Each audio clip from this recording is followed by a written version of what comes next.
আজকে আমরা একটু ডিসকাস করব আমাদের ভারতের রাষ্ট্রপতি সম্পর্কে। আমরা আলোচনা করব president of India. President of India, ভারতের প্রেসিডেন্ট সম্পর্কে আমরা আজকে একটু ডিসকাশন করব। ফার্স্ট অফ অল, আমরা প্রথমে একটা জিনিস জানবো বা জিজ্ঞেস করবো, who is the president of India? মানে কোনো পার্সন নয়, একটা দেশের জন্য একটা প্রেসিডেন্ট দরকার কেন? ঠিক আছে, তাহলে প্রেসিডেন্ট অফ ইন্ডিয়া বা যে কোনো দেশের প্রেসিডেন্ট কে হয়? তাকে বলা হয় head of the state. He is the head of the state. মানে কোন একটা জিনিস হলে তার তো একজন মালিক থাকা দরকার, প্রধান থাকা দরকার। সেই জন্য প্রেসিডেন্ট হচ্ছে সেই দেশের বা সেই সংস্থার বা যে কোনো যাই বলবো তার প্রধান, হেড অফ দ্য স্টেট বা প্রধান একজন ব্যক্তি হবে।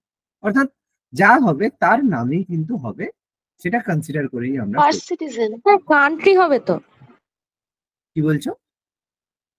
স্টেট না কান্ট্রি? বাবা এখন আচ্ছা, এখানেই ব্যাপারটা হচ্ছে যে স্টেট মানে এটাই হচ্ছে প্রথম থেকেই আমি বোঝানোর চেষ্টা করেছি যে what is the meaning of state. State মানে কোনো রাজ্য না। আমি তোমাদের বলেছি আর্টিকেল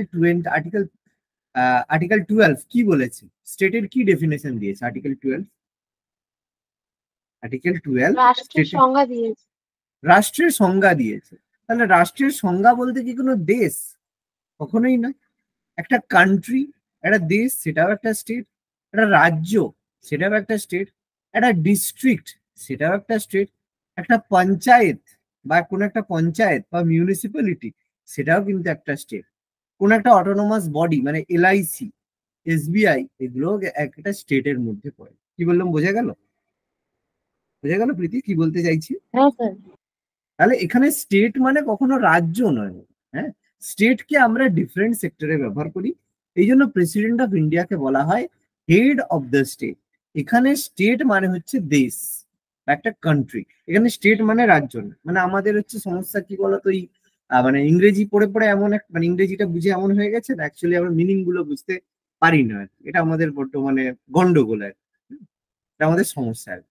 তো যাই হোক, হেড অফ দ্য স্টেট মানে একটা দেশ বা একটা কান্ট্রি প্রধানকে বলা হয় প্রেসিডেন্ট। এটা কখনোই শুধু স্টেট মানে কোনো দেশ, কোনো রাজ্য, সেটা না। এটা বুঝবো। এবার একটা দেশের ক্ষেত্রে একটা হেড অফ দ্য স্টেটের প্রয়োজনীয়তা বা প্রেসিডেন্ট কি কাজ করে বা কেন প্রেসিডেন্ট রাখা হয়েছে। দেখো, সাপোজ কোনো দেশ, একটা দেশ ওয়ান, একটা দেশ টু, দুটো দেশ, কান্ট্রি ওয়ান কান্ট্রি টু, এদের মধ্যে কোনো জিনিস এগ্রিমেন্ট সাইন হবে, স্বাক্ষর হবে। এই দেশের সঙ্গে এই দেশের স্বাক্ষর হবে। তাহলে সেই স্বাক্ষরটা কে সাইন করবে? মোদি স্বাক্ষর করবেন না। মোদির কিন্তু কোনো কিছু স্বাক্ষর করার বা এ করার অধিকার নেই। তাহলে স্বাক্ষর হবে কিসে? এই দেশের যে প্রধান হেড রয়েছে তার সঙ্গে এই দেশের প্রধান বা হেডের স্বাক্ষর হবে। এবং সেটা যুদ্ধ হতে পারে, সেটা কোনো শান্তি চুক্তি হতে পারে, যে কোনো জিনিসই হতে পারে। ঠিক আছে, বলবে স্যার এ তো তাহলে মোদি কেন সব জায়গাতে যাচ্ছে? ব্যাপারটা হচ্ছে এখানে, এগুলো প্রশ্ন আসবে, অবশ্যই আসবে। তাহলে মোদি কেন সব জায়গায়? তাহলে কি মোদির সাইনের কোনো ভ্যালিউ নেই? ব্যাপারটা হচ্ছে যে সাইন হচ্ছে দুজন হেড অফ দ্য স্টেটের মধ্যে, কিন্তু এখানে পিএম বলো বা আরবিআই বলো বা যে কোনো মিনিস্টার বলো, এরা কার দ্বারা রিপ্রেজেন্টেড হচ্ছে? এরা প্রেসিডেন্টের রিপ্রেজেন্টেটিভ হচ্ছে। মানে যেহেতু প্রেসিডেন্ট যেতে পারছে না, সেই কারণে প্রেসিডেন্টের হয়ে এরা কাজ করছে। মানে মালিক কে? মালিক হচ্ছে প্রেসিডেন্ট। প্রেসিডেন্ট এদেরকে, এই জন্য প্রেসিডেন্ট এদেরকে কি করে? অ্যাপয়েন্ট করে। কথাটা আমরা শুনেছি তো, পিএম মিনিস্টার এদেরকে প্রেসিডেন্ট কি করে? অ্যাপয়েন্ট করে, নিযুক্ত করে। কিসের জন্য? তার কাজ করার জন্য। তাহলে জিনিসটা বোঝো যে সাপোজ একটা কোম্পানি হচ্ছে রিলায়েন্স। ঠিক আছে, তোমার বাড়ির কথাই ভাবো। তোমার বাড়িতে রয়েছে, বাড়ির হচ্ছে মালিককে, বাড়ি কার নামে আছে? তোমার হচ্ছে দাদুর নামে আছে। ঠিক আছে, এবার দাদু তো কোনো জায়গায় যেতে পারবে না, এই জন্য দাদু কি করেছে? তোমার বাবাকে পারমিশন দিয়েছে, বাবু যা মানে তোমার যা কাজ করবে বাবা, তোমার বাবা হচ্ছে সাইন করলেই হবে, বাবার নামে কিন্তু প্রপার্টি করছে না, কিন্তু বাবাকে পাওয়ার অফ অ্যাটর্নি দিয়েছে যে বাবা কি করে দাদুর হয়ে সাইন করতে পারে। তাহলে বাবা যখন মানে বাড়ির কোন একটা যখন জিনিস কেনা হবে বা বিক্রি করা হবে, তখন সেটা কার নামে বিক্রি হবে, কে কিনছে বলবে, দাদুই কিনবে, দাদুর নামেই কেনা হবে, দাদুর ডকুমেন্টসেই হবে, কিন্তু সাইনটা বা কাজটা কে করছে, বাবা করছে। এবার ব্যাপারটা আমি বোঝাতে পারছি না, পাচ্ছি না? ক্লিয়ার হচ্ছে কথাটা? তার মানে আমি একটা কথা বলবো। নিশ্চয়ই নিশ্চয়ই বলো। হ্যাঁ, বলছি, দেখুন আমাদের প্রেসিডেন্ট তো দ্রৌপদী মুর্মু। হুম এবারে তো উনি কেন নিজে যেতে পারবেন না সশরীরে? তো এখানে তো ধরুন এই যে ইটালির প্রেসিডেন্ট হচ্ছে মেলোনি, ও তো চলে হুম আসতে পারছে। ও হুম ও, উনি বা মোদি, মোদি যাচ্ছে, হুম। উনি যাচ্ছে, সেখানে কেন দ্রৌপদী মুর্মু কেন যাচ্ছে না? আচ্ছা, তার উত্তর তোমরাই বলবে। বলো, তোমরাই বলা উচিত তোমাদের। কেন আমেরিকা থেকে, ইউএসএ থেকে কেন জো বাইডেন আসছে, আর ইন্ডিয়া থেকে কেন মোদি যাচ্ছে, বলো। হ্যাঁ, নিজেরাই ওখানকার প্রেসিডেন্ট মানে প্রাইম মিনিস্টার নেই, মানে প্রেসিডেন্ট হচ্ছে ওখানে মেন। কিন্তু গভর্নমেন্টটাই হচ্ছে প্রেসিডেন্সিয়াল গভর্নমেন্ট। হ্যাঁ, প্রেসিডেন্সিয়াল ওখানে গভর্নমেন্ট। সরকারটাই প্রেসিডেন্সিয়াল গভর্নমেন্ট, আর এখানে পার্লামেন্টারি গভর্নমেন্ট। এখানে পিএম হচ্ছে রিয়েল হেড, আর ওখানে প্রেসিডেন্ট হচ্ছে রিয়েল হেড। সেই কারণের জন্য যাকে যেখানে পাওয়ার দেওয়া আছে, যেমন ইউএস এর, ইউকে মানে সরি হ্যাঁ, ইউকের ক্ষেত্রে, ব্রিটেনের ক্ষেত্রে কি রানী বা ওখানেও তো প্রেসিডেন্ট আছে, প্রেসিডেন্ট আছে না, ওখানে পিএম কাজ করে, PM head, PM head, president. PM আছে। ওখানে ইউকে, ব্রিটেনের প্রেসিডেন্ট কোথায় আছে? ও আচ্ছা। ব্রিটেনের প্রেসিডেন্ট কোথায় আছে? তাহলে আমি এখানেই জিনিসটা বোঝাতে চাইছি, যে জায়গায় যে হেড হচ্ছে, মানে যার হাতে প্রধান ক্ষমতা আছে, সে সেই কাজ করছে, কিন্তু অ্যাকচুয়ালি নাম কার হচ্ছে, কার নামে করছে? প্রেসিডেন্টের নামেই কিন্তু সব জায়গায় সমস্ত রকম কাজে, কারণ প্রেসিডেন্ট হচ্ছে হেড অফ দ্য স্টেট। মানে এই যে এই দুটোই পার্থক্য, প্রেসিডেন্ট হচ্ছে, প্রেসিডেন্ট আর প্রাইম মিনিস্টারের মধ্যে পার্থক্য হচ্ছে এটাই, প্রেসিডেন্টকে বলা হয় হেড অফ দ্য স্টেট, মানে আমাদের যে দেশ রয়েছে, দেশের প্রধান। আর প্রাইম মিনিস্টারকে কি বলা হয়? Head of the, de facto head. Head of the government, সরকারের প্রধান। দুটোর পার্থক্য বোঝো। তাহলে কোনটা স্থায়ী, স্টেট স্থায়ী না গভর্নমেন্ট স্থায়ী? অবভিয়াসলি স্টেট স্থায়ী। স্টেট। সেই জন্য সব নাম হবে স্টেটের নামে, মানে দেশের নামে। এই জন্য প্রেসিডেন্টের নামেই সমস্ত কাজ হবে, পিএম তার হয়ে কাজটা করবে। সরকার 5 বছর ছাড়া, 5 ইয়ার্স ছাড়া চেঞ্জ হবে। বোঝাতে পারছি না, পাচ্ছি না? ক্লিয়ার হচ্ছে কথাগুলো? হ্যাঁ, হ্যাঁ। ঠিক আছে, যা ডাউট থাকবে ক্লিয়ার করবে, 100% ক্লিয়ার করবে, কোনো সমস্যা নেই। ওকে, ওকে। নেক্সট, এবার হচ্ছে তাহলে হেড অফ দ্য স্টেট হচ্ছে আমাদের প্রেসিডেন্ট আর প্রাইম মিনিস্টার। এবার দেখো, এবার দেখো, এবার সমস্ত দেশের প্রেসিডেন্ট কিন্তু একই রকমের পাওয়ার তাদের থাকে না।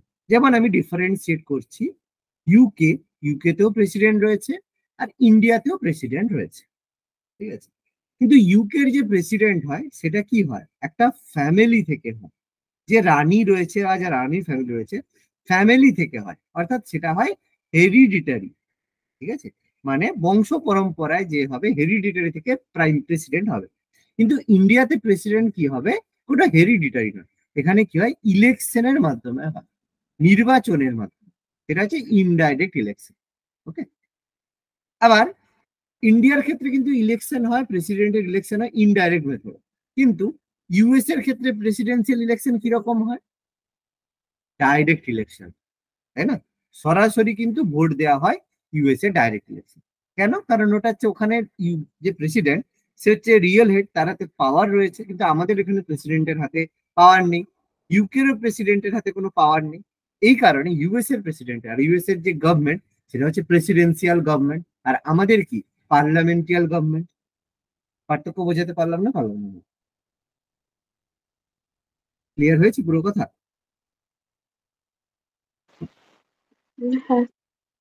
বলো, কারো যদি কোনো কোশ্চেন থাকে অবশ্যই জিজ্ঞেস করো।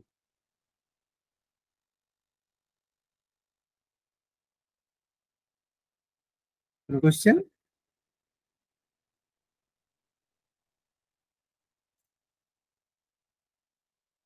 এবার দেখো, এবার আমরা আলোচনা করি।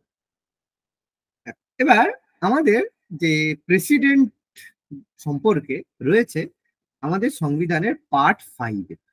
আমরা আগের হচ্ছে পার্ট গুলো সম্পর্কে পড়েছি, এবার পার্টকে আমরা রোমানে লিখি, ভি অর্থাৎ রোমানে লিখি পার্ট 5, যার মধ্যে আর্টিকেল রয়েছে আমাদের কত থেকে কত, 52 থেকে 78, 72 থেকে 58। এর মধ্যে রয়েছে আমাদের ইউনিয়ন এক্সিকিউটিভদের সম্পর্ক। ইউনিয়ন এক্সিকিউটিভ মানে যেসব কেন্দ্রীয় আমাদের ব্যক্তিরা রয়েছে ইউনিয়ন এক্সিকিউটিভ তাদের সম্পর্ক। তার মধ্যে অবশ্যই আমাদের প্রেসিডেন্ট রয়েছে, ভাইস প্রেসিডেন্ট রয়েছে, ঠিক আছে, প্রাইম মিনিস্টার রয়েছে, মন্ত্রিসভা রয়েছে এবং অ্যাটর্নি জেনারেল রয়েছে। এবার আমাদের যে ইউনিয়ন এক্সিকিউটিভরা থাকে বা কেন্দ্রীয় শাসন বিভাগ হয়, সেই কেন্দ্রীয় শাসন বিভাগ হচ্ছে কিন্তু দুভাগে বিভক্ত। মানে আমরা যে শাসন করে থাকি যে কোনো শাসন বিভাগ সবসময় আমাদের একটা জিনিস দেখা যায় যেটাকে আমরা ডায়ারকির কথা বলে থাকি, দ্বৈত শাসন। সেরকম সমস্ত জায়গায় কেন্দ্রীয় শাসন ব্যবস্থা বা রাজ্যের শাসন ব্যবস্থা দ্বৈত ভাগে দুভাগে বিভক্ত। একটা হয় রাজনৈতিক পলিটিক্যাল, আর একটা হয় অরাজনৈতিক। অর্থাৎ এই জায়গায় রাজনীতি নয়, একটা হবে রাজনৈতিক পলিটিক্যাল, আর এটা হচ্ছে অরাজনৈতিক মানে যেখানে পলিটিক্যাল নয়। তাহলে রাজনৈতিক অরাজনৈতিকের ব্যাপারটা কি? রাজনৈতিক মানে এখানে কোনো না কোনো রাজনীতির মাধ্যমে তারা আসবে, যেমন প্রাইম মিনিস্টার ভোটের মাধ্যমে আসবে, চিফ মিনিস্টার সরি এখানে সিএম হবে না, প্রাইম মিনিস্টার এখানে ভোটের মাধ্যমে আসবে, প্রেসিডেন্ট ভোটের মাধ্যমেই হবে, সেটা ইনডাইরেক্ট যেভাবে ভোটের মাধ্যমে আসবে, ভাইস প্রেসিডেন্ট এভাবেই আসবে। তারপর আমাদের ধরো হচ্ছে বিভিন্ন হচ্ছে এই যে মিনিস্টার মন্ত্রীরা এভাবে আসবে, তারপরে এমপিরা এভাবেই আসবে, তারপরে হচ্ছে স্পিকার এভাবেই আসবে রাজনৈতিক ভাবে। আর অরাজনৈতিকের মধ্যে কি হবে? যাদেরকে এক্সাম দিতে হবে, পরীক্ষা দেওয়ার মাধ্যমে তারা আসবে। অর্থাৎ তারা কারা? বিভিন্ন যে আইএএস পরীক্ষা দিয়ে বা আইপিএস পরীক্ষা দিয়ে, ঠিক আছে, বা ইন্ডিয়ান ফরেস্ট সার্ভিসে হয় আইএফএস পরীক্ষা দিয়ে যারা আসবে, তাদের মধ্যে তাদের থেকে কি হবে, তাদের থেকে সরকার কি করবে, তাদের আমলা বেছে নেবে। এখান থেকে তারা হবে সরকারি আমলা। আমলাকে ইংরেজিতে কি বলে? সচিব, তাই তো? বিভিন্ন সচিব হবে সচিব বিভিন্ন তো দপ্তর। বাংলা কথা। হ্যাঁ, আমলা বাংলা কথা, সচিব। আমলা কথাটা হচ্ছে ভালো কথা, ঠিক আছে, মানে একদম সুন্দরভাবে পরিষ্কার কথা। সচিব, হ্যাঁ, সচিব বা সেক্রেটারি যেটা বলা হয়। আর এদেরকে আমলা বলা হয়। সেক্রেটারি, সেক্রেটারিয়েট হয় সেক্রেটারি আর সচিব। তাহলে এরা হচ্ছে কি কেন্দ্রীয় সরকারেরই ভাগ, কিন্তু এরা হচ্ছে অরাজনৈতিক ভাগ, আর এরা হচ্ছে রাজনৈতিক ভাগের মধ্যে পড়ে। ওকে, বলো, কোনো ডাউট থাকলে অবশ্যই জিজ্ঞেস করবে।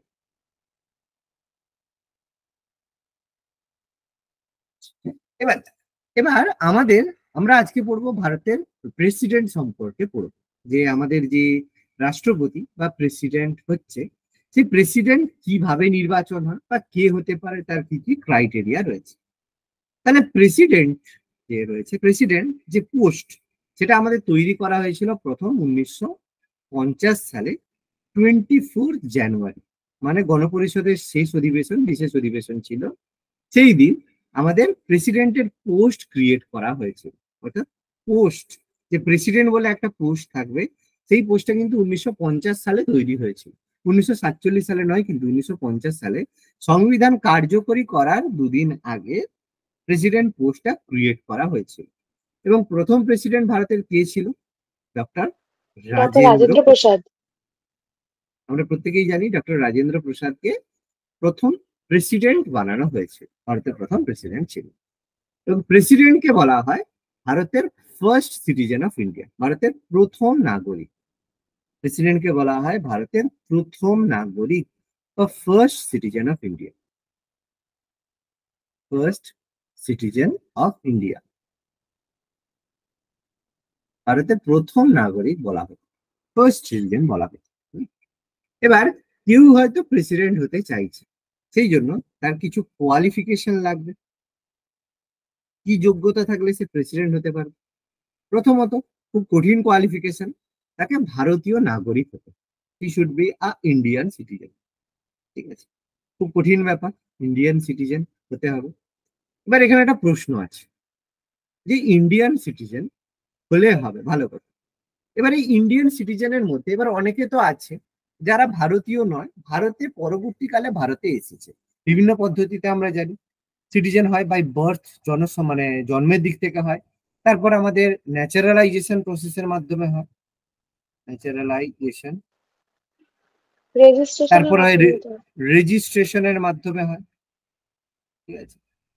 তারপর হচ্ছে ইনকর্পোরেশন অফ টেরিটরির মাধ্যমে হয়, ঠিক আছে। তারপর আর কি ছিল, আহ অন্তর্ভুক্তিকরণের মাধ্যমে হয়। আর কি ছিল সিটিজেন হওয়ার? বলো তো। আচ্ছা, তো যাই হোক, এর মধ্যে সবচেয়ে ফেমাস হচ্ছে আমাদের আমাদের এইগুলো ফেমাস আমরা জানি। জন্মসূত্রে হয়, ন্যাচারালাইজেশন মানে জাতীয়করণের মাধ্যমে হয়, রেজিস্ট্রেশনের মাধ্যমে, আমরা তিনটের কথাই বলছি। এবার প্রশ্ন হচ্ছে যে এই তিনটে পদ্ধতিতেই যারা ভারতের সিটিজেন হচ্ছে প্রত্যেকেই কি প্রেসিডেন্ট হতে পারবে না পারবে না? এখানে একটা প্রশ্ন, কি বলতে পারবে বলো? স্যার না, শুধুমাত্র বাই বাই বার্থ বার্থ হতে হলে হবে, বাই অনলি বাই বার্থ হবে, বার্থ ওকে। হলে। আর বাকিগুলো হবে না, তাই তো? না, না হবে না। আচ্ছা, যদি আমি আচ্ছা, প্রেসিডেন্ট আর প্রাইম মিনিস্টার দু জায়গাতেই সেম, তাহলে প্রাইম মিনিস্টার হতে পারবে, মানে পিএম হতে পারবে না? তাও পারবে না প্রাইম মিনিস্টার, না স্যার। কেউই পারবে না, তাই না, তো? তাহলে একটা জিনিস, না, আমার কথা বলো, যে সোনিয়া গান্ধী, নাম তো শোনাই হোগা, তাহলে সোনিয়া গান্ধী কি কোনোদিন ভারতের প্রেসিডেন্ট বা প্রাইম মিনিস্টার হতে পারবে না? না পারবে না, ওই কারণেই তো হতে পারছে না। আচ্ছা, রাহুল গান্ধী হ্যাঁ পারবে। কেন পারবে?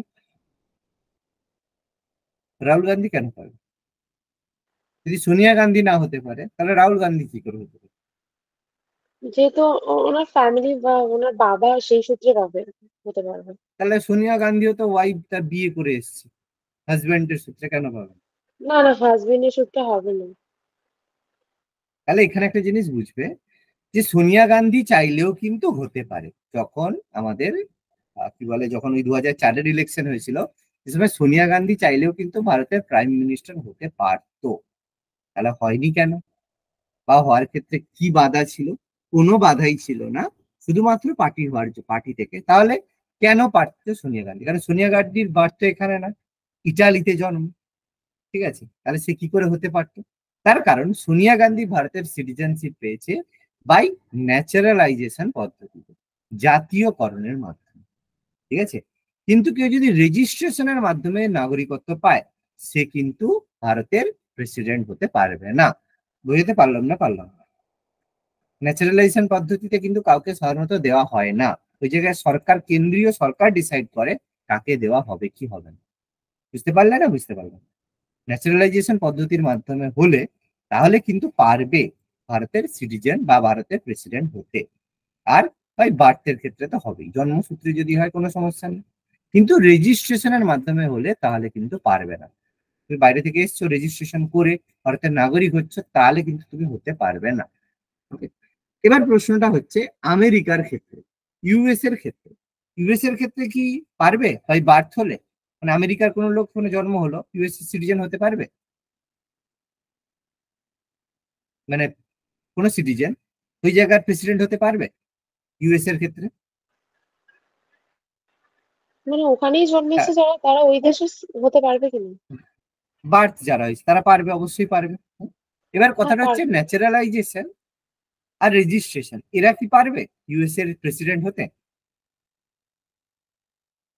ওখানে ন্যাচারালাইজেশনও পাবে না, রেজিস্ট্রেশনও পাবে না, শুধুমাত্র বাই বার্থ হলে তাহলেই পারবে। বোঝা গেল না? পারবে না? স্যার তার মানে আমাদের এখানে বাই বার্থ ছাড়াও ন্যাচারালাইজেশনে পাবে। পাবে, কিন্তু আমেরিকাতে পারবে না। ওকে। প্রেসিডেন্ট পিএম দুজনই পাবে ন্যাচারালাইজেশনে। প্রেসিডেন্ট পিএম দুজনেই পাবে। হুম? তাহলে প্রথম হলো Indian citizen. Number two criteria কি হতে হবে? অবশ্যই বয়স, এজ কত হতে হবে? 35। 35 বছরের বুড়ো হলে তাহলে তুমি অবশ্যই পারবে, ঠিক আছে। তারপর নাম্বার থ্রি, লোকসভায় নির্বাচিত হওয়ার যোগ্যতা সম্পন্ন হতে হবে। লোকসভার নির্বাচিত হওয়ার যোগ্যতা মানে লোকসভায় নির্বাচিত হওয়ার যোগ্যতা কি কি রয়েছে, যেমন 25, তো এজটা স্পেসিফিক আলাদা করে দেওয়া আছে। বাকি হতে যা হবে, কিছু ভারতীয় নাগরিক। তার মধ্যে লোকসভার মধ্যে মানে এনি অফিস অফ প্রফিট থাকবে না, ঠিক আছে, মানে কোনো রকমের সরকারি চাকরি থাকলে হবে না, অফিস অফ প্রফিট থাকা যাবে না। তারপর তোমার হচ্ছে পাগল হলে হবে না, ঠিক আছে, কোনো পাগল যদি হও তাহলে হবে না, ঠিক আছে। তুমি যদি দেউলিয়া হও, মানে তোমার হচ্ছে মানে খুব নীরব মোদীর মতো কেউ হও, ঠিক আছে, তাহলে হবে না, ঠিক আছে। তো এইসব জিনিস হলে হবে না, মানে লোকসভায় নির্বাচিত হওয়ার যোগ্যতা সম্পন্ন হলে হবে না। এবার তারপরের বড় কথা, সব থেকে বড় আরেকটা কথা, যে তুমি বললে তাহলে তোমার সবকিছুই আছে, 35 বছর হয়ে গেছে, তোমার ইন্ডিয়ান সিটিজেন, লোকসভায় নির্বাচিত হওয়ার যোগ্যতা, তাহলে কি তুমি প্রেসিডেন্ট ইলেকশনে দাঁড়াতে পারবে? না, তাহলেও কিন্তু তুমি দাঁড়াতে পারবে না। কিন্তু তুমি প্রাইম মিনিস্টার হওয়ার জন্য যে লোকসভার ক্যান্ডিডেট হিসেবে দাঁড়াতে পারো, নির্দল প্রার্থী হয়ে তুমি দাঁড়াতে পারো, কোনো সমস্যা নেই, ঠিক আছে। নির্দল প্রার্থী বোঝো তো? দেখবো অনেকে নির্দল প্রার্থী দাঁড়ায়, দেখেছো তো, পঞ্চায়েত বলো বা লোকসভাতেও দাঁড়ায়, কিন্তু দাঁড়ায় তো নাকি, না জানো না নির্দল প্রার্থী? হ্যাঁ স্যার, দাঁড়ায়। তাহলে প্রেসিডেন্ট হওয়ার হ্যাঁ, হ্যাঁ। ক্ষেত্রে কেউ নির্দল প্রার্থী কি দাঁড়িয়ে যেতে পারে প্রেসিডেন্টে? প্রেসিডেন্টের ক্ষেত্রে আরে কি কোনো নির্দল প্রার্থী? নির্দল প্রার্থী মানে তো যারা কোনো পার্টিকে সাপোর্ট করে না তারা তো। হ্যাঁ, একদম কোনো পার্টি তাকে বলছে না যে তুমি তুমি আমার ক্যান্ডিডেট।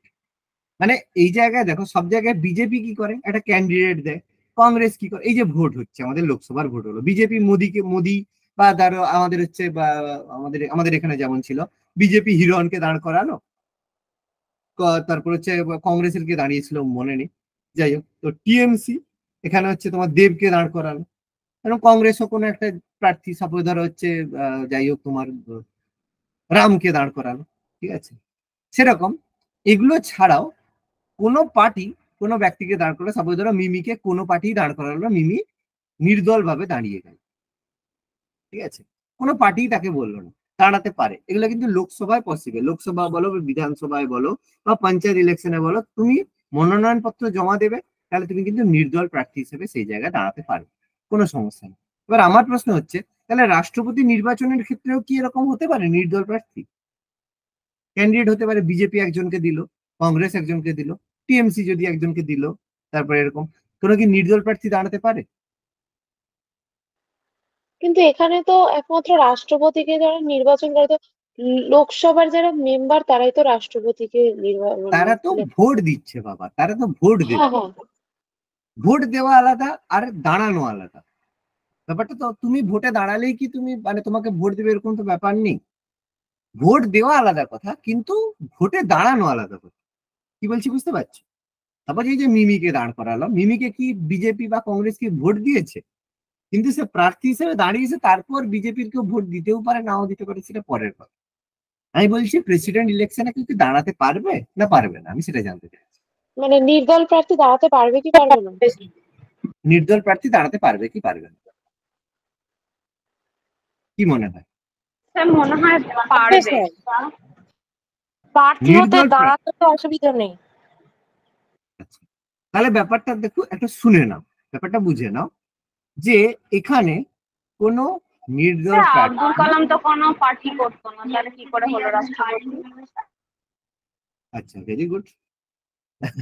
আচ্ছা, তাহলে আমি তোমাকে একটু বলে দিচ্ছি, ব্যাপারটা বলে দিতে হবে। প্রশ্নটা খুবই ভালো, যে আব্দুল কালাম তো কোনো ছিল না, কিন্তু আব্দুল কালামকে আমি একটু বলে দিই, এপিজে আব্দুল কালামকে প্রার্থী হিসেবে দাঁড় করিয়েছিল বিজেপি, মানে অটল বিহারী বাজপেয়ী, অটল ঠিক বিহারী আছে। বাজপেয়ী।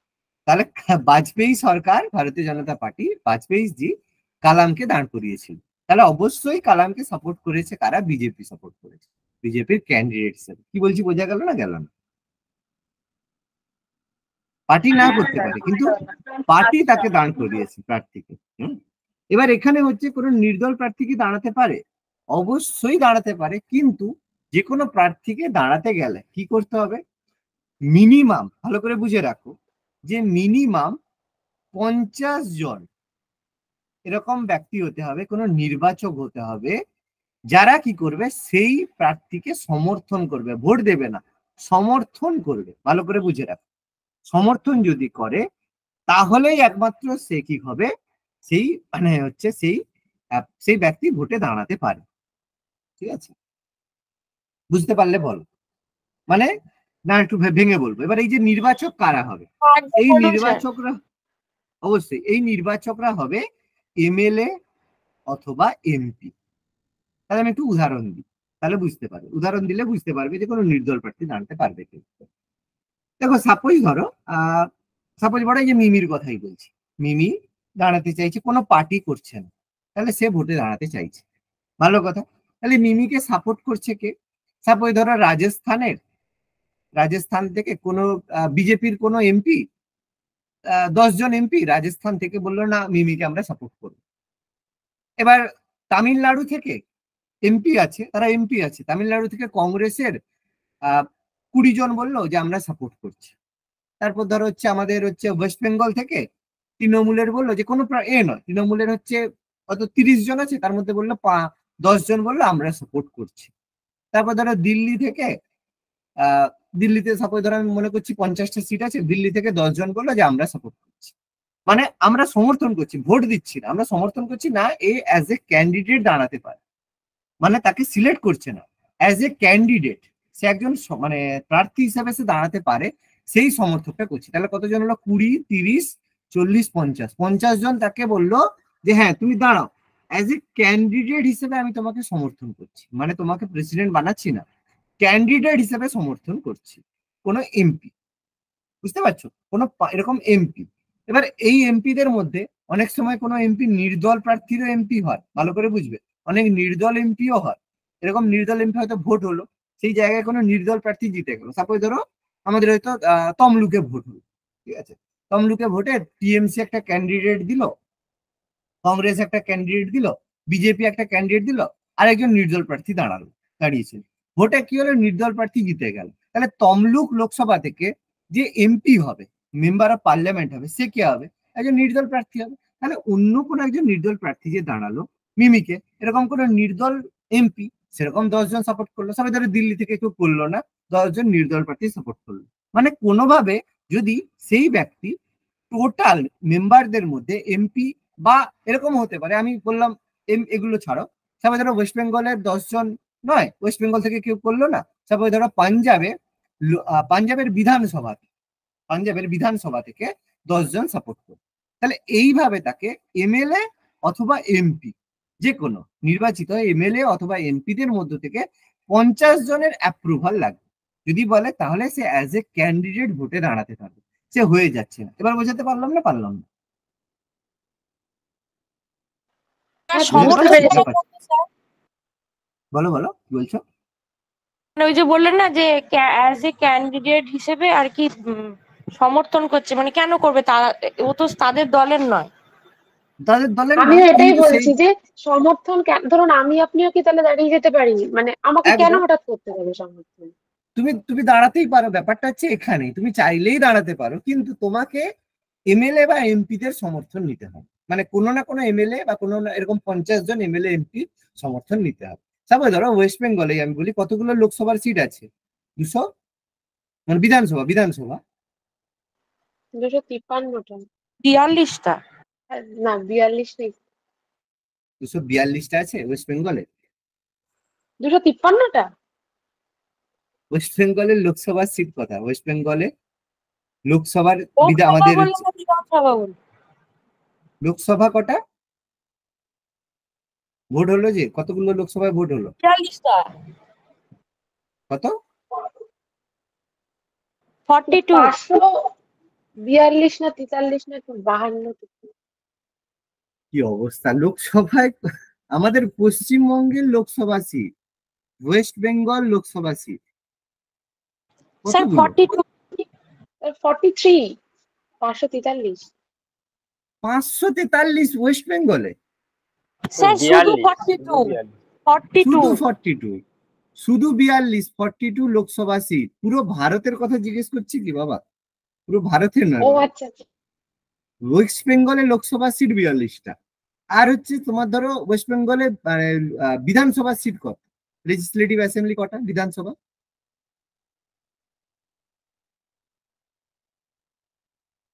বলো। মমতার লেজিসলেটিভ অ্যাসেম্বলির কতগুলো সিট হয় ওয়েস্ট বেঙ্গলে, কতগুলো লেজিসলেটিভ অ্যাসেম্বলি আছে? 294টা, 294। হয়তো না হয়? কি অবস্থা, হ্যাঁ এত স্যার। খারাপ অবস্থা, এত খারাপ অবস্থা। তো যাই হোক, এতগুলো সিট, এবার এই যে ওয়েস্ট বেঙ্গলের লোকসভার সিটের মধ্যে থেকে 42টার মধ্যে, তারপরে ধরো এই যে ভোট হলো, তাতে হচ্ছে কি হয়েছে, বিজেপি, তৃণমূল আর কংগ্রেস, মানে তোমার হচ্ছে কংগ্রেস ভাগ করে নিয়েছে এই করে। এবার দেখো এই লোকসভা সিটের মধ্যে এরকম হলো যে বিজেপি জিতলো, আর বিজেপি যে কোনো পার্টিগুলো মিলিয়ে 40টা জিতলো, আর দুটো এরকম নির্দল প্রার্থী জিতে গেল। হতে পারে কি পারে না? হতে পারে, দুটো নির্দল প্রার্থী জিততে পারে। আর বিধানসভা বিধানসভা নির্বাচনে 294টার মধ্যে মনে করলাম 280টা কোনো না কোনো প্রার্থী, কোনো পার্টির প্রার্থী জিতলো, আর 14টা এরকম সিট হলো যেখানে নির্দল প্রার্থী জিতে গেল। হতে পারে কি পারে না? পারে তো, বলো, পারে না পারে না? হ্যাঁ পারে। পারে, পারে। তাহলে এরকম করে বিভিন্ন স্টেটে, ওয়েস্ট বেঙ্গল, উড়িষ্যা, বিহার, এরকম স্টেট মিলিয়ে এরকম অনেক প্রার্থী আছে, এমএলএ বা এমপি, যারা নির্দল প্রার্থী, কোনো কোনো না কোনো পার্টির মধ্যে নেই, নির্দল ভাবেই আছে। তাহলে কোনো যদি সোশ্যাল ওয়ার্কার, যেহেতু খুব ভালো কাজ করছে, কোনো সোশ্যাল ওয়ার্কার, তুমি ভালো কাজ করছো social worker, as a social worker হিসেবে এই নির্দল প্রার্থীরা মিলিতভাবে তো একজন ক্যান্ডিডেটকে দাঁড় করাতে পারে। এই মিমিকে দাঁড় করালো, সাপোর্ট নিল, তাহলে কোনো পলিটিক্যাল পার্টির সাপোর্ট ছাড়াই তো সে দাঁড়াতে পারলো না, পারলো না? 50 জন এরকম হলো, যেন এমএলএ এমপি জোগাড় করে হয়ে গেল। হতে পারে কি পারে না, বল? হতেই পারে। হতেই পারে। তার মানে কোনো নির্দল প্রার্থীও হতে পারে, কোনো সমস্যা নেই, ঠিক আছে। কিন্তু তাকে এরকম 50 জন নির্বাচক জোগাড় করতে হবে, যেটা সাধারণত হয় না, ঠিক আছে, কিন্তু হতে পারে। তাহলে কোনো নির্দল প্রার্থীও হতে পারে, তাহলে সেই জায়গায় তাকে হচ্ছে অবশ্যই এরকম 50 জন নির্বাচক জোগাড় করতে হবে, ঠিক আছে। এবার আমার কাছে, আমি তোমাদের প্রথমেই একটা প্রশ্ন করব, নির্দল প্রার্থী হিসাবে প্রথম রাষ্ট্রপতি হয়েছিলেন কে? প্রথম নির্দল প্রার্থী হিসেবে রাষ্ট্রপতি কে ছিলেন? পারবে? ডক্টর সর্বপল্লী রাধাকৃষ্ণন। নাম শুনেছো না শুনোনি? হ্যাঁ তিনি কিন্তু কোনো পার্টি থেকে দাঁড়াননি, এটা কিন্তু কোশ্চেন আছে। নির্দল প্রার্থী হিসেবে প্রথম রাষ্ট্রপতি ছিলেন কে? ডক্টর সর্বপল্লী রাধাকৃষ্ণন। বলো, ক্লিয়ার হলে বলো।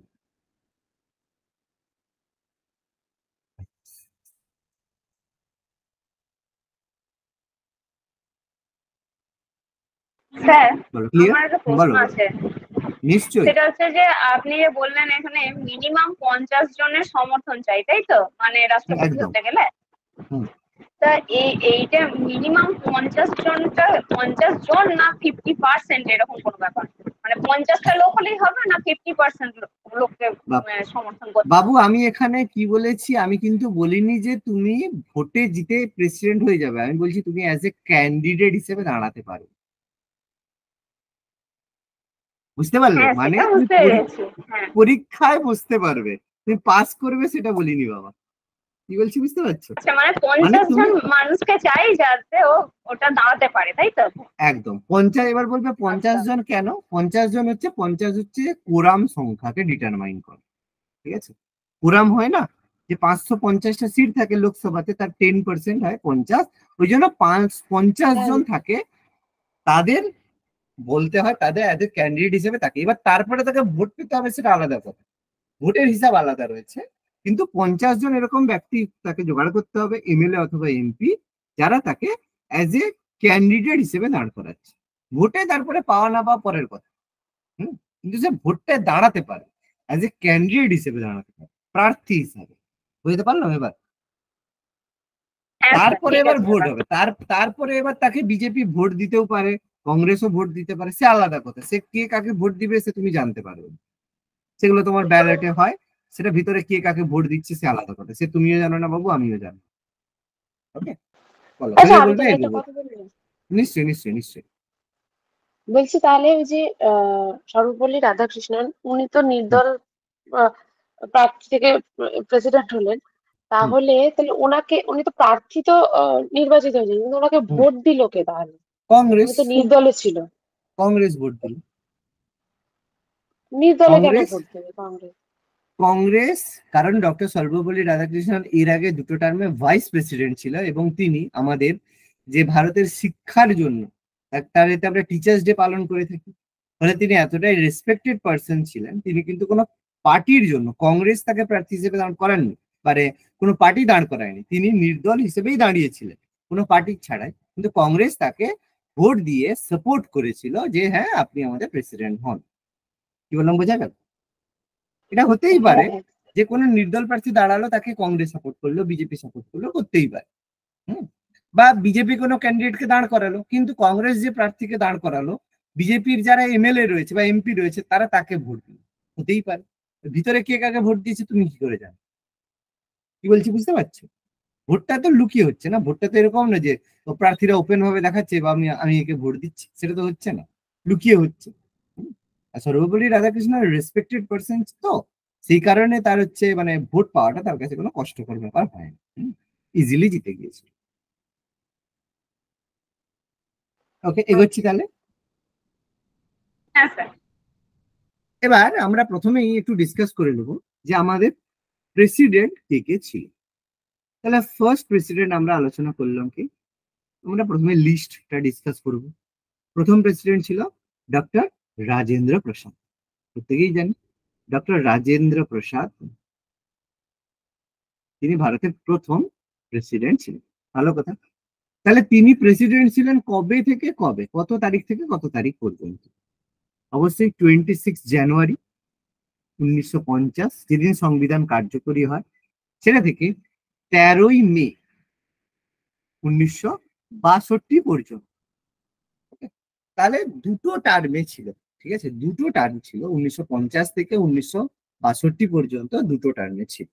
তাহলে প্রথম এটা আছে যে প্রথম কোন একমাত্র কোন রাষ্ট্রপতি পরপর দুবার দুটো টার্মে রাষ্ট্রপতি হয়েছে? একমাত্র রাজেন্দ্র প্রসাদই পরপর দুবার, বা সত্যি কথা বলতে পরপর না হলেও দুবার। আর কেউ কিন্তু এখনো কখনোই হয়নি যে দুবার রাষ্ট্রপতি, কেউই হয়নি, যে একটা টার্মে একজনই রাষ্ট্রপতি হয়েছে, কিন্তু একমাত্র রাজেন্দ্র প্রসাদই দুবার রাষ্ট্রপতি হয়েছে। সেকেন্ড টাইম দুবারই হয়েছে। এবার দুবার যে হয়েছিল, প্রথমবারেও তার একজন অপোনেন্ট ছিল, দ্বিতীয়বারেও তার কিন্তু একজন অপোনেন্ট ছিল। তাহলে প্রথম এতে তার অপোনেন্ট ছিল কেটি শাহ, তার অপোনেন্ট ছিল, ঠিক আছে। কেটি শাহ তার মেন রাইভাল ছিল। আর সেকেন্ড টাইমে তার ছিল এন এন দাস।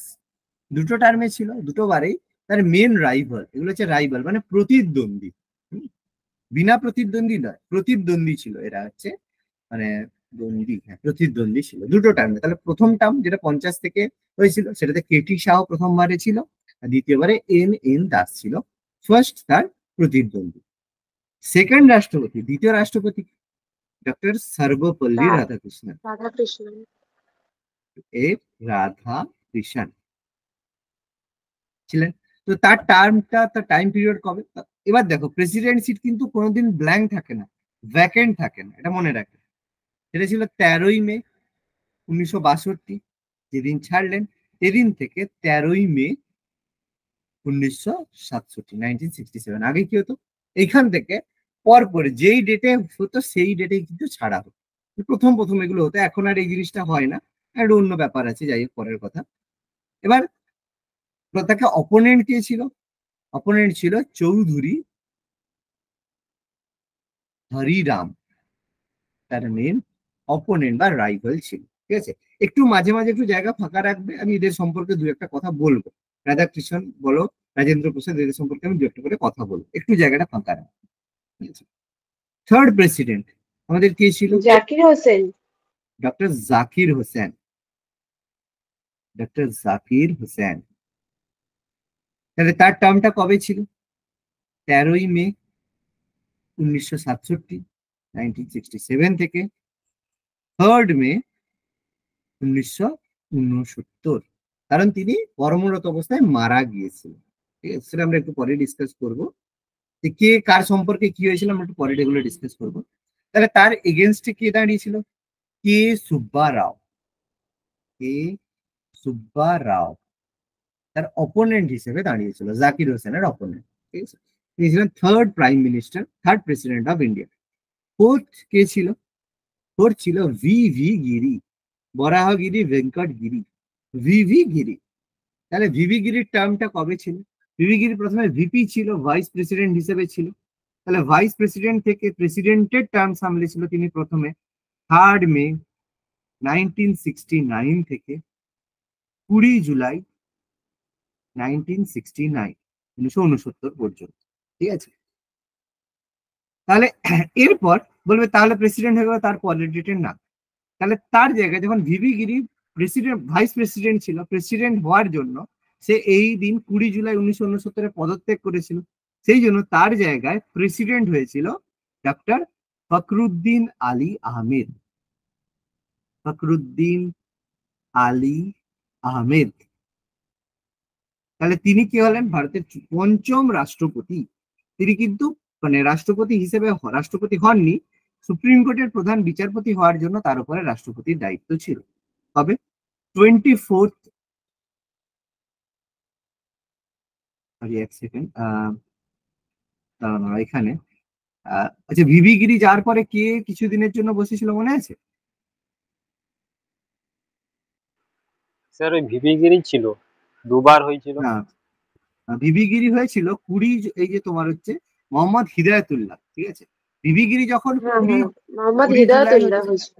20 জুলাই যখন করলো, তার জায়গায় প্রেসিডেন্ট হিসেবে মানে চিফ জাস্টিস হিসেবে এলো মোহাম্মদ জাস্টিস মোহাম্মদ হিদায়াতুল্লাহ। ঠিক আছে, হিদায়াতুল্লাহ, মোহাম্মদ হিদায়াতুল্লাহ কিছুদিনের জন্য ছিল, এই যে জুলাই 1969 থেকে অগস্ট 24 অগস্ট 1969 পর্যন্ত। তাহলে তিনি যখন চলে গেলেন, তাহলে হিদায়াতুল্লাহ যখন চলে গেল, তখন তোমার হচ্ছে ফখরুদ্দিন আলী আহমেদ তাহলে এলো। তিনি হচ্ছে সরি তোমার ভিভি গিরি এলো। ভিভি গিরির সেকেন্ড টার্ম যেটা হচ্ছে অগস্ট 24 অগস্ট 1969 থেকে 24 অগস্ট 1974, 24 অগস্ট 1974। আচ্ছা, এখানে আমি আরেকবার বলছি, যারা বুঝতে পারোনি আমি তাদেরকে আরেকবার বলছি। এগুলো প্রথমে আমাদের রাধাকৃষ্ণন, রাজেন্দ্র প্রসাদ একদম ওকে, রাধাকৃষ্ণন একদম ওকে, জাকির হোসেন একদম ওকে, তারপরে ভিভি গিরি হলো। তাহলে ভিভি গিরি যখন জাকির হোসেন প্রাইম প্রেসিডেন্ট ছিল, তখন ভিভি গিরি ছিল ভাইস প্রেসিডেন্ট। তাহলে জাকির হোসেন যখন মারা গেল 3 মে 1969, 1969 যখন মারা গেল, তাহলে যে ভাইস প্রেসিডেন্ট হিসেবে ভিভি গিরি প্রেসিডেন্টের দায়িত্ব করলো, প্রেসিডেন্টের পোস্টে থাকলো। কিন্তু 24 জুলাই 1969 তিনি কি করলেন? পদত্যাগ করলেন 20 জুলাই 1969। কেন? কারণ তিনি অ্যাজ এ প্রেসিডেন্ট ক্যান্ডিডেট হিসেবে দাঁড়াতে চান। তাহলে প্রেসিডেন্ট ক্যান্ডিডেট হিসেবে দাঁড়ানোর জন্য তাহলে এই 20 জুলাই 1969 মোহাম্মদ হিদায়াতুল্লাহ, ঠিক আছে, তাকে কি করা হলো? প্রেসিডেন্ট করা হলো। কারণ কি প্রেসিডেন্টের পোস্ট ভ্যাকেন্ট থাকতে পারবে না। তাহলে হিদায়াতুল্লাহ 24 জুলাই 1969 থেকে আগস্ট 24, 1969 পর্যন্ত প্রেসিডেন্টের দায়িত্ব পালন করেন। তারপরে ইলেক্টেড হয়ে প্রেসিডেন্ট হয়ে চলে এলো কে? ভিভি গিরি। তিনি 24 আগস্ট 1969 থেকে 24 আগস্ট 1974 পর্যন্ত তার কর্মরত বা তিনি তার কাজ করে গেলেন। তাহলে 24 জুলাই 1974 অবশ্যই তার এন্ড হলো। তাহলে তারপর 24 আগস্ট 1974 ফখরুদ্দিন আলী আহমেদ তিনি ভারতের প্রেসিডেন্ট হলেন। তাহলে তিনিও কি করলেন? তার টার্মটা চললো ফেব্রুয়ারি 11 ফেব্রুয়ারি 1977। তিনিও কি হলেন? কর্মরত অবস্থায় মারা গেলেন।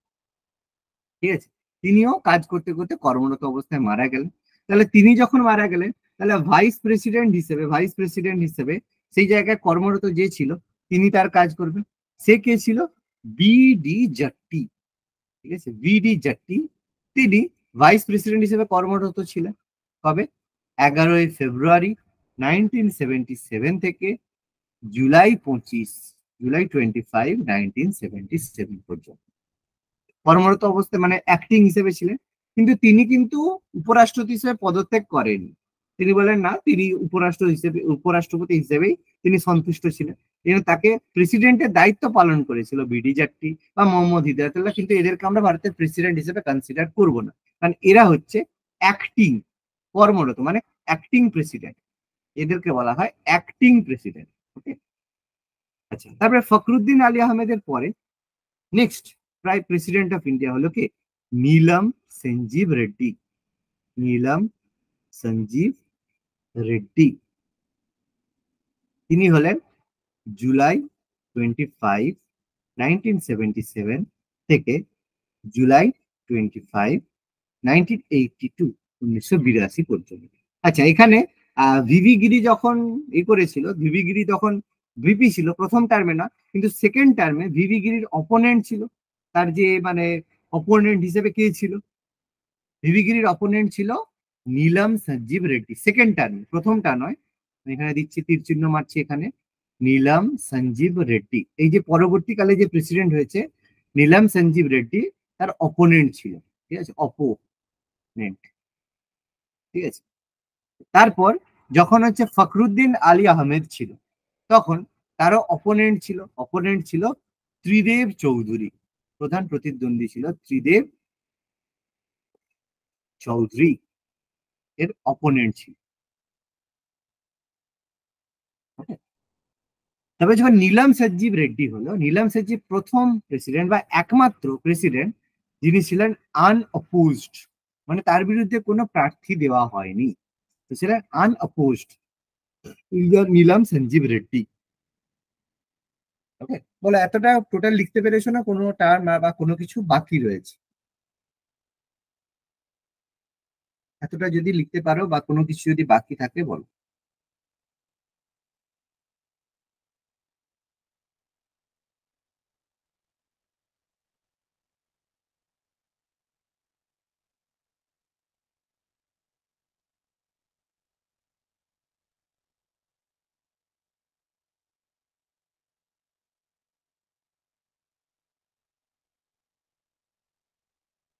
ক্লিয়ার হয়েছে? এতটা ক্লিয়ার?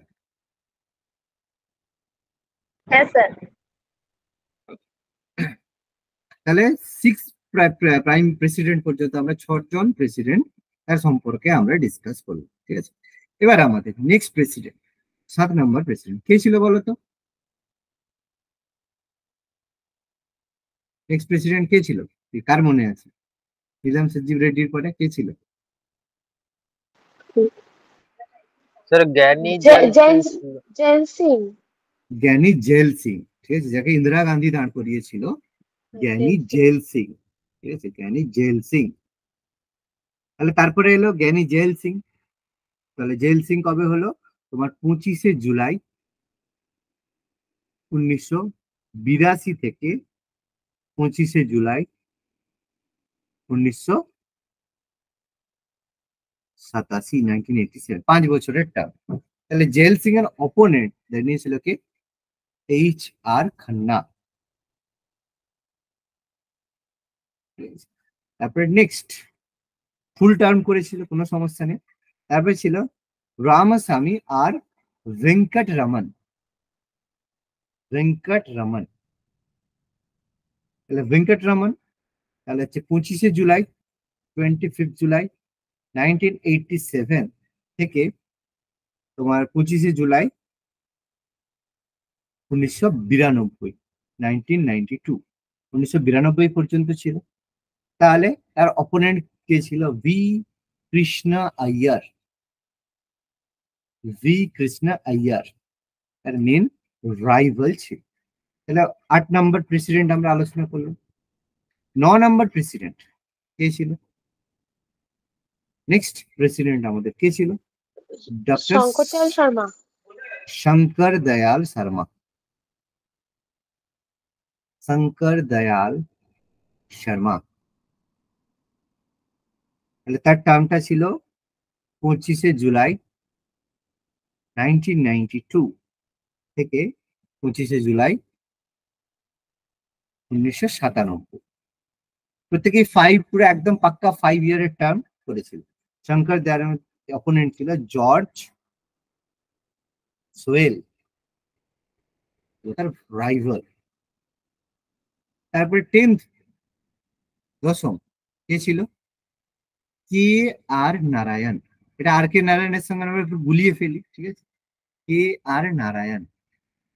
তাহলে থার্ড টার্মটা ছিল 25 জুলাই 1997 থেকে 25 জুলাই 2002। অপোনেন্ট ছিল TN session.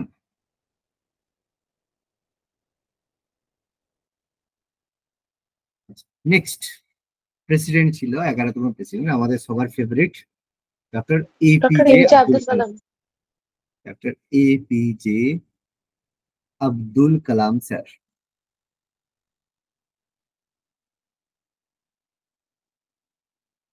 APJ Abdul Kalam. তো তার টার্মটা অবশ্যই 25 জুলাই 2002 থেকে 25 জুলাই 2007। অপোনেন্ট কে ছিল? লক্ষ্মী স্যাগাল। ঠিক আছে, এবং ইনি ছিলেন প্রথম মহিলা প্রতিদ্বন্দ্বী। ঠিক আছে, প্রথম মহিলা রাষ্ট্রপতি না, প্রথম রাষ্ট্রপতি, প্রথম মহিলা প্রতিদ্বন্দ্বী। এরা কোনো মানে ফিমেল ক্যান্ডিডেটকে দাঁড় করানো হয়নি, প্রথম ফিমেল ক্যান্ডিডেট ছিল। একটু পরে এগুলো সব ডিসকাস করবো।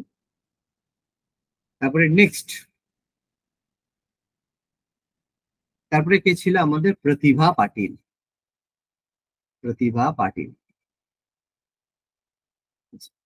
সব থেকে জঘন্য। যাই হোক, প্রতিভা পাটিল 25 জুলাই 2007 থেকে 25 জুলাই 2012। কংগ্রেসের প্রার্থী ছিল, কংগ্রেস থেকে ছিল। যাই হোক, অপোনেন্ট দাঁড়িয়েছিল BS শেখাওয়াত।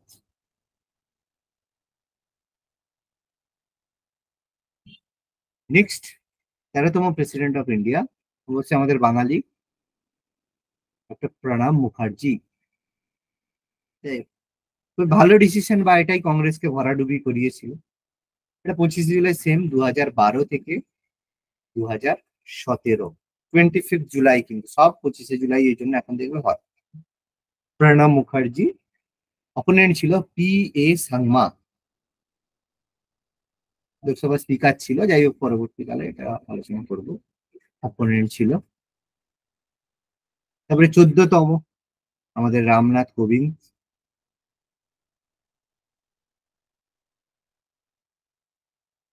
2017 থেকে 2022, সেম 25 জুলাই ডেট। অপোনেন্ট ছিল মীরা কুমার, সেকেন্ড ফিমেল মানে প্রতিদ্বন্দ্বী। ঠিক আছে, সেকেন্ড ফিমেল অপোনেন্ট, বা লাস্ট হিসেবেও বলতে পারি। এখনো পর্যন্ত যদি বলে শেষ মহিলা রাষ্ট্রপতি প্রতিদ্বন্দ্বী কে ছিল, ঠিক আছে, মহিলা পদপ্রার্থী কে ছিল, তাহলে অবশ্যই মীরা কুমার বলবো। আর প্রেজেন্ট আমাদের 15তম প্রেসিডেন্ট মিসেস দ্রৌপদী মুর্মু।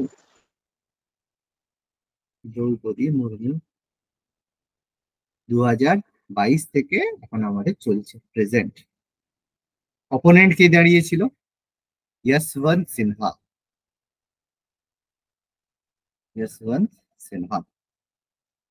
ঠিক আছে। আচ্ছা, এবার আমরা এদের সম্পর্কে কিছু ফ্যাক্ট ডিসকাশন করব। ঠিক আছে, যেগুলো আমাদের একটু লিখতে হবে। তাহলে রাজেন্দ্র প্রসাদ সম্পর্কে আমরা বললাম, প্রথম ফ্যাক্ট এটাই কি, যে তিনি পরপর দুবার রাষ্ট্রপতি হয়েছিল। ঠিক আছে, আর এই যে পদপ্রার্থী ছিল KT শাহ।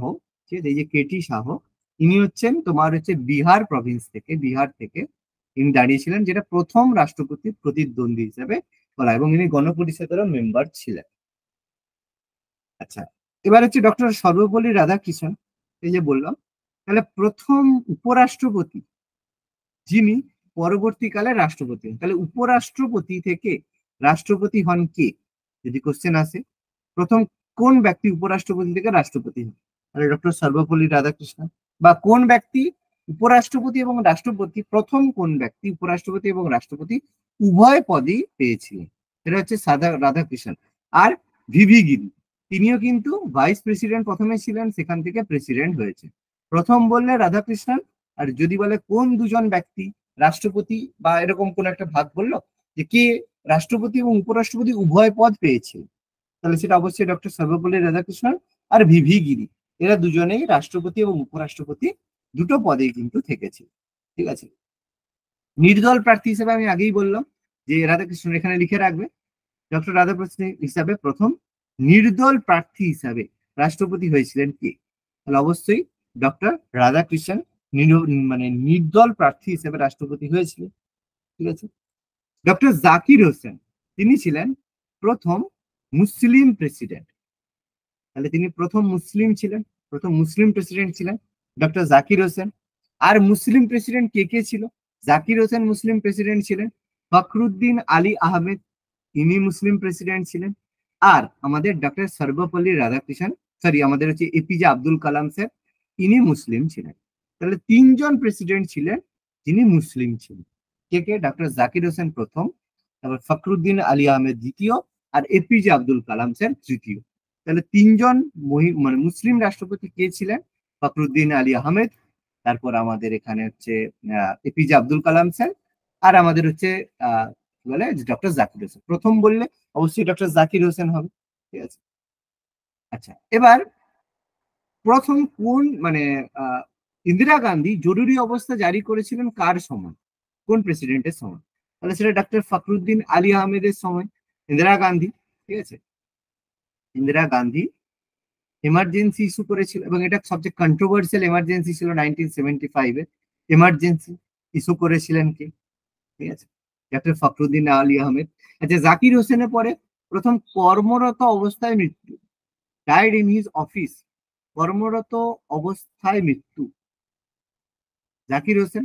আর দ্বিতীয় কর্মরত অবস্থায় মৃত্যু ডক্টর ফখরুদ্দিন আলী আহমেদ, ইনিও কর্মরত অবস্থায় মৃত্যু হয়েছিল। দুজন এরকম ছিল যারা কর্মরত অবস্থায় মারা গেছিল, আর দুজনেই মুসলিম প্রেসিডেন্ট ছিল। ওকে, ক্লিয়ার হলো আশা করি। আচ্ছা, নীলাম সঞ্জীব রেড্ডি বললাম প্রথম বিনা প্রতিদ্বন্দ্বিতা। ঠিক আছে, বিনা প্রতিদ্বন্দ্বিতা জয়ী। প্রথম কোন রাষ্ট্রপতি বিনা প্রতিদ্বন্দ্বিতায় জিতেছিল? সেটা হচ্ছে নীলাম সঞ্জীব রেড্ডি। আচ্ছা, এছাড়া নীলাম সঞ্জীব রেড্ডি সম্পর্কে আরেকটা ব্যাপার, যে একমাত্র ব্যক্তি, কোন ব্যক্তি তিনি প্রথমে মুখ্যমন্ত্রী ছিলেন, একসাথে নয়, প্রথমে তিনি মুখ্যমন্ত্রী ছিলেন, তারপর লোকসভার স্পিকার হয়েছিলেন, একমাত্র ইনি আছেন মুখ্যমন্ত্রী, লোকসভার স্পিকার, পরে প্রেসিডেন্ট হয়েছে। কিন্তু মুখ্যমন্ত্রী প্রেসিডেন্ট হয়েছেন এরকম আছে, আমরা পরে পাবো, কিন্তু মুখ্যমন্ত্রী, লোকসভার স্পিকার এবং প্রেসিডেন্ট এরকম কেউ নেই। একমাত্র কোন ব্যক্তি রাজ্যের মুখ্যমন্ত্রী, লোকসভা স্পিকার এবং প্রেসিডেন্ট তিনটি পদেই থেকেছিলেন, একসাথে নয়, পরপর? সেটা হচ্ছে নীলাম সঞ্জীব রেড্ডি। প্রথম জনতা পার্টির প্রার্থী হিসেবে কে দাঁড়িয়েছিল? মানে ভারতীয়, তখন তো জনতা পার্টি ছিল, তাহলে প্রথম জনতা পার্টির প্রার্থী, আগে সব কংগ্রেসের ছিল, ভিভি গিরি, জাকির হোসেন, রাধাকৃষ্ণন ছাড়া ফখরুদ্দিন আলী আহমেদ সব কংগ্রেসের প্রার্থী ছিল। প্রথম জনতা মানে পার্টির প্রার্থী ছিল নীলাম সঞ্জীব রেড্ডি হয়েছিল। আচ্ছা, একটা কন্ট্রোভার্সিয়াল কোশ্চেন আছে, সবচেয়ে কম বয়সে প্রেসিডেন্ট কে হয়েছিল? এটা নীলাম সঞ্জীব রেড্ডি হয়, দ্রৌপদী মুর্মুর মধ্যে হয়। ঠিক আছে, তবে অ্যান্সারটা দ্রৌপদী মুর্মুই করবে, কারণ হচ্ছে অফিস এর মধ্যে, ঠিক আছে, টাইম হচ্ছে দিনের মধ্যে পার্থক্য আছে। আমি একটু পরে এটা আমি গুগলে করে তোমাদের দেখিয়ে দিচ্ছি কবে হয়েছিল, সেটা আমি একটু পরেই তোমাদের হিসাব করে দেখাবো যে কবে। আচ্ছা, দুজন এরকম প্রেসিডেন্ট আছে যারা 4 জন প্রধানমন্ত্রীর সাথে কাজ করেছে, মানে তার টার্মে 4 জন মানে প্রাইম মিনিস্টার বারবার চেঞ্জ হয়েছে, 4 জন প্রাইম মিনিস্টারের সাথে কাজ করেছে। কে কে? ভেঙ্কটরামন, ঠিক আছে, ইনিও 4 জন পিএম এর সাথে কাজ করেছেন। আর ডক্টর শঙ্কর দয়াল শর্মা, এনার সময়ও 4 জন প্রাইম মিনিস্টার ছিল। কে কে 4 জন ছিল? আচ্ছা, পরে আমরা হিসাব করবো, ঠিক আছে, পরে প্রাইম মিনিস্টার করার সময় আমরা হিসাব করবো। 4 জন প্রধানমন্ত্রীর সাথে কাজ করেছে। ঠিক আছে, জেল সিং একমাত্র নয়, প্রথম শিখ ছিলেন জ্ঞানী জেল সিং, শিখ। আর আরেকজন শিখ কে ছিল? অবশ্যই আমাদের হচ্ছে না, আর কেউ ছিল না, আর শিখ কেউ ছিল না, একমাত্র বা প্রথম শিখ বা একমাত্র শিখ হচ্ছে জ্ঞানী জেল সিং, শিখ সম্প্রদায়ের মধ্য থেকে হয়েছে। আচ্ছা, দলিত সম্প্রদায়ভুক্ত থেকে কে হয়েছে? কে আর নারায়ণ প্রথম দলিত থেকে হয়েছে, ঠিক আছে, দলিত থেকে। আর দ্বিতীয় দলিত থেকে হয়েছে আমাদের রামনাথ কোবিন্দ, ইনিও দলিত ছিলেন। দলিত থেকে নির্বাচিত হওয়া রাষ্ট্রপতি কে কে ছিলেন? রামনাথ কোবিন্দ আর হচ্ছে আমাদের কে আর নারায়ণ। আচ্ছা, দলিত শঙ্কর দয়াল শর্মা ছিল না? না, শঙ্কর দয়াল শর্মা তো দলিত ছিল না বাবু। শঙ্কর দয়াল শর্মা দলিত ছিল না। হুম, আচ্ছা, সবচেয়ে প্রবীণতম রাষ্ট্রপতি কে ছিলেন? কে আর নারায়ণ। এই যে দলিত ছিলেন এবং সবচেয়ে প্রবীণতম ছিলেন, সবচেয়ে বয়স্ক ছিলেন কে আর নারায়ণ। কত বছর বয়সে প্রেসিডেন্ট হয়েছিলেন তিনি? তার বয়স ছিল তখন 77 বছর বয়সে তিনি প্রেসিডেন্ট হয়েছিলেন, ঠিক আছে। আচ্ছা, এপিজে আব্দুল কালাম, তিনি প্রথম বৈজ্ঞানিক হিসাবে হয়েছিলেন, প্রথম সায়েন্টিস্ট হিসাবে রাষ্ট্রপতি হয়েছিলেন কি? আমাদের ডক্টর এপিজে আব্দুল কালাম, একমাত্র যিনি সায়েন্টিস্ট ছিলেন, যাকে আমরা মিসাইল ম্যান বলে থাকি। আচ্ছা, দ্রৌপদী প্রতিভা পাটিল প্রথম মহিলা, ঠিক আছে, প্রথম মহিলা প্রেসিডেন্ট ছিলেন। আর আমাদের হচ্ছে দ্রৌপদী মুর্মু আমাদের শেষ বা দ্বিতীয় মহিলা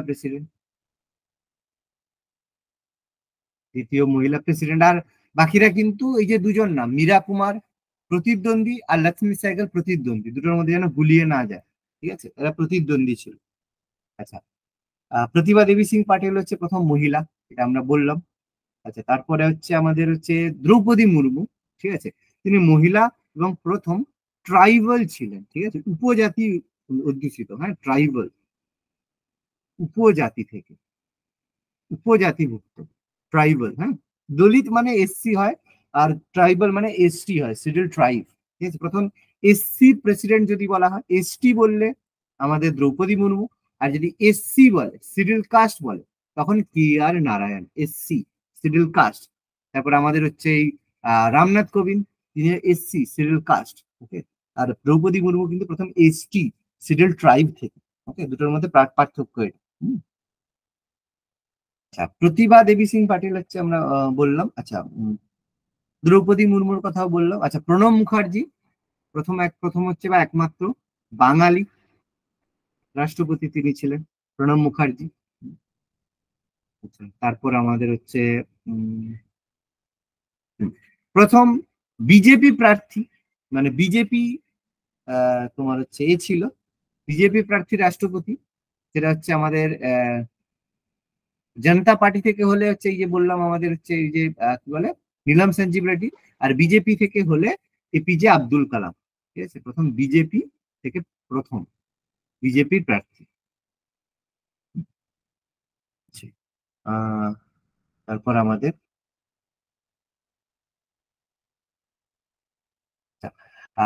এটা বললাম, বাকিগুলো বলেছি, ওকে।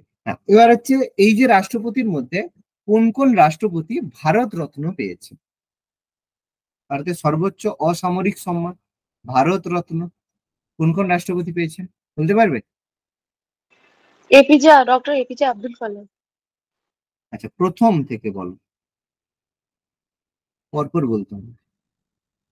1 2 কজন হয়েছে? 3 4 5 6 জন, ঠিক আছে, 6 জন ভারতের হচ্ছে আর ডক্টর রাষ্ট্রপতি। সর্বপল্লী রাধাকৃষ্ণন আছেন, রাজেন্দ্র তাহলে প্রসাদ আছে। আচ্ছা, প্রথম কে? প্রথম ডক্টর যখন রাজেন্দ্র হয়েছিল, প্রসাদ। না, প্রথম তোমরা ভুলে গেছো, প্রথম ভারতরত্ন পেয়েছিল ডক্টর এস রাধাকৃষ্ণন, মনে নেই? প্রথম রাধাকৃষ্ণ। রাধাকৃষ্ণন মনে নেই? প্রথম ভারতরত্ন যে হয়েছিল 3 জন হ্যাঁ, প্রথম পেয়েছিল। ভারত রত্ন হতো রাধাকৃষ্ণ। চক্রবর্তী রাজাগোপালাচার্য পেয়েছিলেন তো। শ্রী রাজা হ্যাঁ, হ্যাঁ। গোপালাচারী পেয়েছিল, রাধাকৃষ্ণন পেয়েছিল, আরেকজন কে পেয়েছিল দেখি মনে আছে নাকি? আরেকজন কে ছিল? আরেকজন ছিল সায়েন্টিস্ট, এতটা বললাম, বলো। C V C V Raman, Raman. Very good, C V Raman পেয়েছিল। তাহলে প্রথম ডক্টর সর্বপল্লী রাধাকৃষ্ণন পেয়েছিল, সেকেন্ড টাইম ডক্টর রাজেন্দ্র প্রসাদ,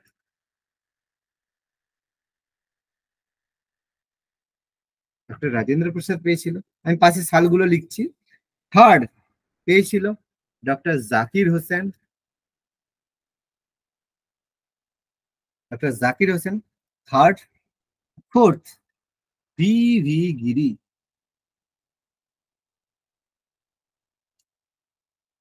fifth Abdul Kalam, APJ Abdul Kalam sir. আর লাস্ট কে পেল আমাদের? প্রণব মুখার্জি, প্রণব মুখোপাধ্যায়। প্রণব মুখার্জি। এবার হচ্ছে সালগুলো বলে দিই। তাহলে প্রথম ভারতরত্ন চালু হয়েছিল এবং সেটা পেয়েছিল ডক্টর সর্বপল্লী রাধাকৃষ্ণন 1954, 1954 1954। রাজেন্দ্র প্রসাদ পেয়েছিল 1962-তে, 1962-তে। জাকির হোসেন পেয়েছিল 1963-তে, 1963-তে। ভিভি গিরি পেয়েছিল 1975, 1975 সালে। এপিজে আব্দুল কালাম স্যার পেয়েছিল 1997, 1997-তে। প্রণব মুখার্জি পেয়েছে 2019-এ। ঠিক আছে, 6 জন প্রেসিডেন্ট যারা ভারতরত্ন পেয়েছেন। বলো, ক্লিয়ার হলে বলবো। এখানে মরণোত্তর তো কেউ পাননি। প্রণব মুখার্জি পান না, কেউই পাননি।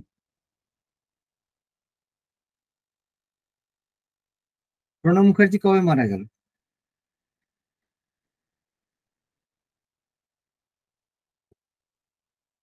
প্রণব মুখার্জি কবে মারা গেছে? 2020-তে মেবি। প্রণব মুখার্জি মারা গেছেন 2020-তে। তাহলে কেউই হচ্ছে মরণোত্তর হয়নি, সবই মরার আগেই পেয়ে গেছে। প্রণব মুখার্জি 2020-তে মারা গেছেন। আচ্ছা, আব্দুল কালাম স্যার কবে মারা গেছিল? কে স্যার? আব্দুল কালাম স্যার কবে আব্দুল কালাম স্যার পেয়েছেন? না, কবে মারা গেছিলেন? 2015 জুলাই মাস। 2015-তে জুলাই ছিল, 27শে জুলাই ছিল। কালাম স্যারের হচ্ছে মানে এটা খুব পেয়েছিল। যাই হোক, তো এদের দুজন কেউই মরণোত্তর নয়, কিন্তু পাওয়ার পরে। আব্দুল কালাম স্যার অনেকদিন পরেই মারা গেছে, কিন্তু প্রণব মুখার্জি পাওয়ার কিছুদিন পরেই মারা গেছে। ঠিক আছে? এই 6 জন ব্যক্তি যারা ভারতের ভারতরত্ন পেয়েছে। বলো, ক্লিয়ার হলে বলবো।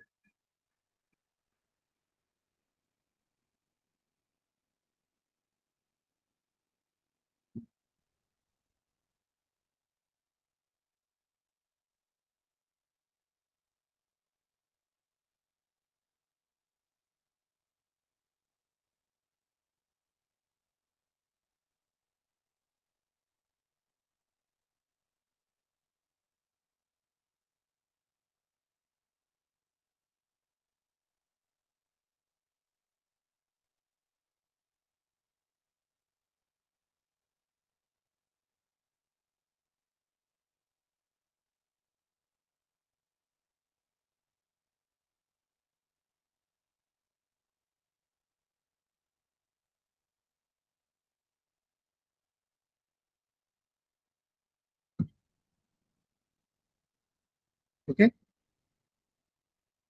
হ্যাঁ স্যার। তাহলে আমরা মোটামুটি আজকে এগুলো ডিসকাশন করলাম। ঠিক আছে? আচ্ছা, তাহলে এরপরের দিন, নেক্সট দিন আমরা আলোচনা করব যে রাষ্ট্রপতির যেই জিনিসগুলো আলোচনা করব। প্রথমে আলোচনা করব নির্বাচন পদ্ধতি, করে রাষ্ট্রপতি নির্বাচিত হয় সেটা আলোচনা করব। তারপরে আলোচনা করব যে রাষ্ট্রপতির যে কাজ, রাষ্ট্রপতি কি কাজ করে, রাষ্ট্রপতির কাজ। এবং তার সাথে সাথে আলোচনা করব রাষ্ট্রপতির কি কি পাওয়ার রয়েছে, ক্ষমতা, এগুলো আমরা ডিসকাস করব। আচ্ছা, তারপরে আমরা ডিসকাস করব রাষ্ট্রপতির হওয়ার পরে উপরাষ্ট্রপতির সম্পর্কে আলোচনা করব। উপরাষ্ট্রপতি কিভাবে নির্বাচিত হয়, ঠিক আছে? উপরাষ্ট্রপতি নির্বাচন সেভাবে বড় ব্যাপার না, উপরাষ্ট্রপতি সম্পর্কে আলোচনা। তাহলে নেক্সট দিন আমাদের আলোচনা হবে রাষ্ট্রপতির নির্বাচন পদ্ধতি, কিভাবে রাষ্ট্রপতি নির্বাচিত হয়, রাষ্ট্রপতির কাজ, পাওয়ার সম্পর্কে, আর ভাইস প্রেসিডেন্ট সম্পর্কে আমরা আলোচনা করব।